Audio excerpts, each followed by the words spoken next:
Hello दोस्तों, तो मेरा नाम है आशा कश्यप और स्वागत है आप सभी का हमारे यूट्यूब चैनल में। आई होप आप सभी अच्छे होंगे और मस्त होंगे। तो हम लोगों का क्लास जो चल रहा था वो सेमेस्टर 2 ज्योग्राफी मेजर 2 का चल रहा था, ठीक है। तो चलिए देखते हैं एक और इम्पोर्टेंट क्वेश्चन को।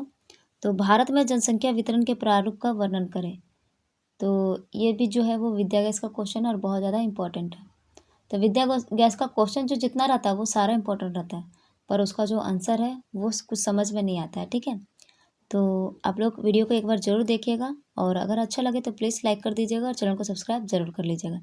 आप लोगों को कोई भी ऐसा शब्द नहीं मिलेगा जो आप लोगों को समझ में ना आए, ठीक है। और मैं यहाँ पे समझाऊंगी भी, ठीक है। तो चलिए देखते हैं आंसर क्या है। तो जनसंख्या वितरण, भारत का जनसंख्या वितरण और उसके प्रारूप का वर्णन करने के लिए कहा जा रहा है, ठीक है। तो चलिए उत्तर को जानते हैं। जनसंख्या वितरण का प्रारूप। भारत में जनसंख्या का वितरण असमान है। देश के कुछ भागों में जनसंख्या बहुत अधिक सघन रूप से निवास करती है, जबकि कुछ भागों में जनसंख्या बहुत कम पाई जाती है। इसी असमानता को भारत में जनसंख्या वितरण का प्रारूप कहा जाता है। तो भारत में जनसंख्या तो बहुत है, जहाँ तहाँ फैला हुआ है। तो कहीं पे जनसंख्या बहुत ज़्यादा है और कहीं पे जनसंख्या बहुत कम है। तो इसका क्या वजह है, उसी को हम लोग इसमें पढ़ेंगे। चलिए आगे है। भारत के मैदानी क्षेत्रों, विशेषकर गंगा ब्रह्मपुत्र के मैदानों, तटीय मैदानों और औद्योगिक तथा नगरीय क्षेत्रों में जनसंख्या का घनत्व अधिक पाया जाता है। इसका मुख्य कारण उपजाऊ भूमि, पर्याप्त जल, अनुकूल जलवायु, कृषि, उद्योग तथा परिवहन और रोजगार की सुविधाएं हैं। आगे है, मतलब यहाँ पे समझे तो जनसंख्या सबसे ज़्यादा कहाँ निवास करती है, तो मैदानी क्षेत्रों में, जहाँ का मिट्टी उपजाऊ हो, जलवायु अच्छा हो, कृषि अच्छा हो, ठीक है, परिवहन का साधन हो। इन सभी जगहों पे क्या, तो जनसंख्या का घनत्व ज़्यादा देखने को मिलता है। आगे है, इसके विपरीत पर्वतीय क्षेत्रों, मरुस्थलीय भागों, घने वनों तथा अत्यधिक ठंडे या गर्म जलवायु वाले क्षेत्रों में जनसंख्या का वितरण विरल है। इन क्षेत्रों में कठिन भौगोलिक परिस्थितियां, कम संसाधन और सीमित सुविधाएं होने के कारण जनसंख्या कम रहती है। तो जस्ट इसके विपरीत क्या होता है कि मरुस्थलीय स्थल और पर्वतीय क्षेत्र, घने जंगल और क्या है, जहाँ पे रोजगार की सुविधा ना हो, जल की उपलब्धता ना हो, अच्छे से जलवायु अच्छी ना हो, वहाँ पे क्या है, जनसंख्या कम निवास करती है। आगे है, इस प्रकार भारत में जनसंख्या वितरण का प्रारूप प्राकृतिक तथा मानवीय कारकों से प्रभावित होकर असमान रूप में दिखाई देता है। आगे है, भारत का क्षेत्रफल विश्व का लगभग 2.4% है। कितना है, तो 2.4% है। किंतु यहाँ 2011 की जनगणना के अनुसार 16.87% जनसंख्या निवास करती है।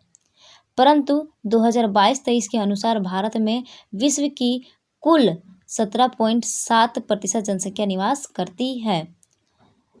इससे स्पष्ट होता है कि 2011 में चीन देश सबसे आगे था जनसंख्या की दृष्टि से, परंतु 2022-23 में भारत जनसंख्या की दृष्टि से सबसे आगे है, ठीक है।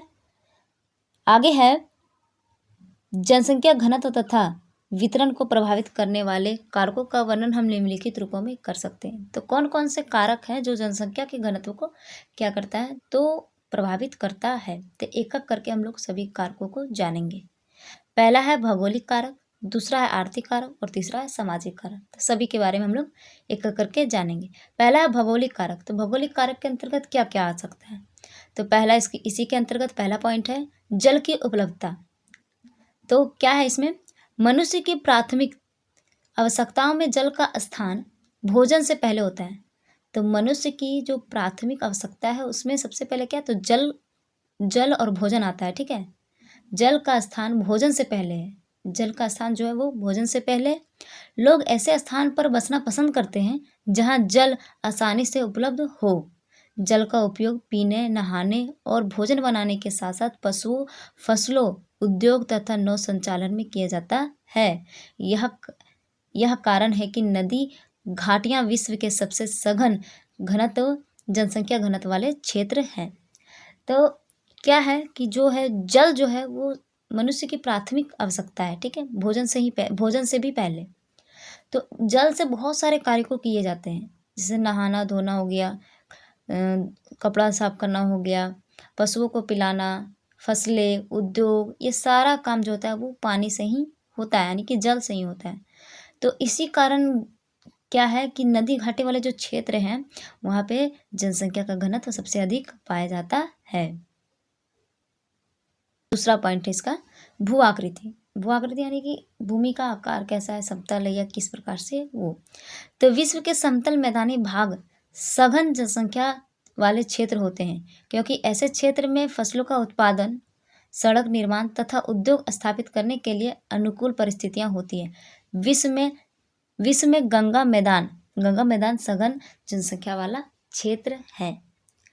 तो क्या है, जहाँ पे समतल भूमि है, समतल मैदान है, वहाँ पे क्या है, जनसंख्या का घनत्व ज़्यादा होता है, यानी जनसंख्या ज़्यादा निवास करना पसंद करती है। वहाँ पे क्या होती है, फसलें अच्छे से उत्पादन होती है, सड़क का निर्माण अच्छे से होता है, उद्योग स्थापित होता है। तो इस वजह से क्या है कि जनसंख्या जो है वहाँ पे अधिक बसना पसंद करती है।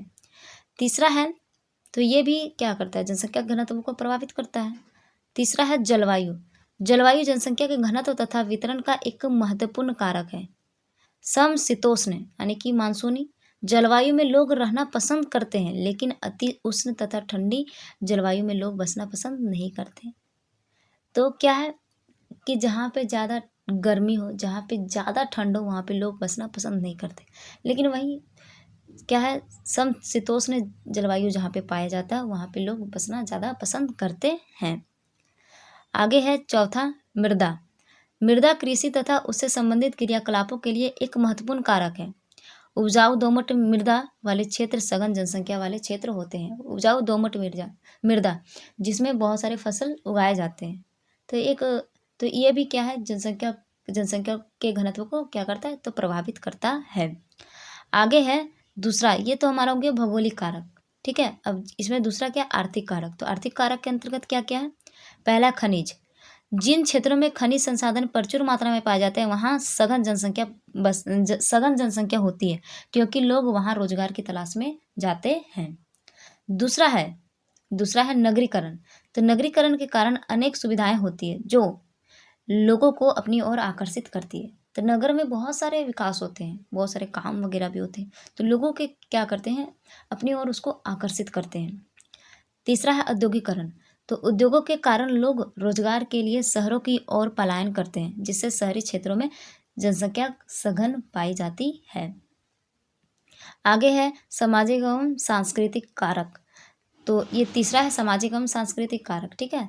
दूसरा खत्म हो गया आर्थिक कारक, अब तीसरा है सामाजिक एवं सांस्कृतिक कारक। तो इसमें एक ही पॉइंट है, धार्मिक तथा सांस्कृतिक महत्व रखने वाले क्षेत्र अधिक सघन बसे होते हैं, जबकि सामाजिक एवं राजनीतिक अशांति रखने वाले क्षेत्रों में जनसंख्या घनत्व विरल होता है। यानी कि जहाँ पे धार्मिक होते हैं, धार्मिक स्थल होते हैं, जहाँ पे सांस्कृतिक महत्व ज़्यादा होता है, वहाँ पे जनसंख्या ज़्यादा बसना पसंद करते हैं।